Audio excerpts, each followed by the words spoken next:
नमस्कार। चलिए आज बात करते हैं हमारे संविधान के एक बहुत ही पावरफुल अधिकार के बारे में, शोषण के विरुद्ध अधिकार, यानी राइट अगेंस्ट एक्सप्लॉयटेशन। ये वो अधिकार है जो हर इंसान की डिग्निटी और आज़ादी को बचाता है। लेकिन एक मिनट रुक कर सोचते हैं, एक इंसान की गरिमा, उसकी डिग्निटी, इसकी रक्षा आखिर करता कौन है? क्या यह सरकार की जिम्मेदारी है या समाज की? हमारा संविधान इसका एक बहुत ही मजबूत जवाब देता है।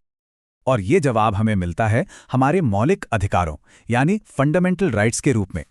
देखिए, शोषण के विरुद्ध अधिकार कोई मामूली कानून नहीं है। ये हमारे संविधान की बुनियाद का वो पत्थर है जो हर नागरिक को सही मायनों में आज़ादी का एहसास कराता है। संविधान साफ साफ इस बात की गारंटी देता है कि हर एक व्यक्ति की गरिमा की रक्षा होगी। ये सिर्फ कोई वादा नहीं है, ये एक ऐसा फंडामेंटल राइट है जिसे कोई छीन नहीं सकता। अच्छा, पर यह सुरक्षा मिलती किससे है? और यही इस अधिकार की सबसे दिलचस्प बात है। ये हमें सिर्फ सरकार या उसकी एजेंसियों से ही नहीं बचाता, बल्कि आम लोगों से, बड़ी बड़ी कंपनियों से या किसी भी दूसरे संगठन से भी बचाता है। मतलब कोई भी किसी का भी शोषण नहीं कर सकता। तो चलिए इस अधिकार की गहराई में उतरते हैं। इसकी शुरुआत होती है आर्टिकल 23 से।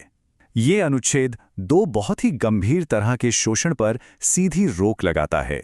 एक है मानव दुर्व्यापार और दूसरा है बलात् श्रम। तो ये मानव दुर्व्यापार या ह्यूमन ट्रैफिकिंग ये है क्या?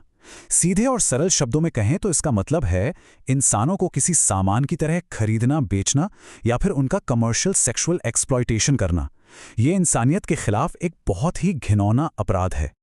और देखिए, आर्टिकल 23 किस किस चीज पर रोक लगाता है?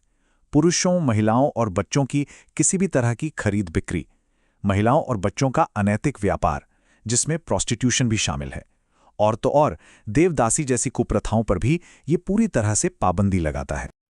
अब आते हैं बलात् श्रम पर, जिसे हम आम भाषा में बेगार या फोर्स्ड लेबर भी कहते हैं। इसका क्या मतलब हुआ?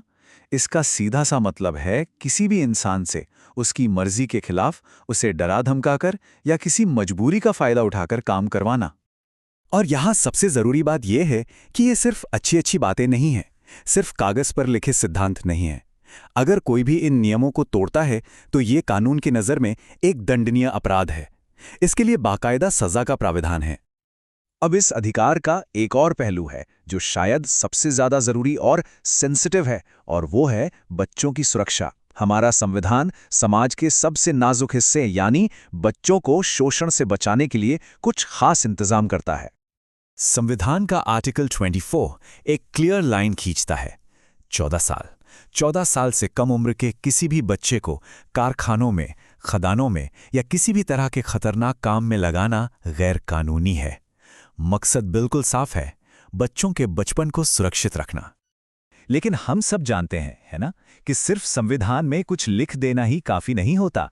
इन नियमों को जमीन पे असलियत में लागू करने के लिए और भी मजबूत और भी स्पेसिफिक कानूनों की जरूरत थी। और यहीं से इन कानूनों के बनने और मजबूत होने का सफर शुरू होता है। आप देखेंगे कि कैसे समय के साथ बच्चों को शोषण से बचाने वाले कानून और बेहतर होते गए। ये सफर देखिए कैसे आगे बढ़ा।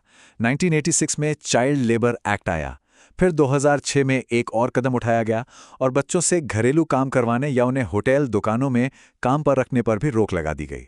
और फिर आया साल 2016, जो एक बहुत बड़ा टर्निंग पॉइंट था।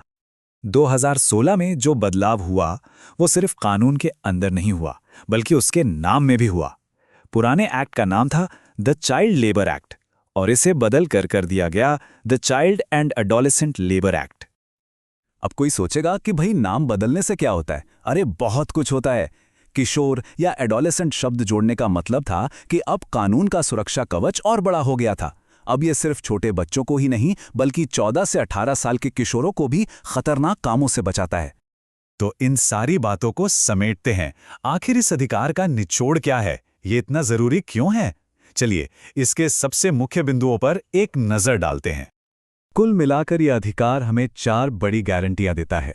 नंबर 1, किसी के साथ भी समान जैसा बर्ताव नहीं किया जा सकता।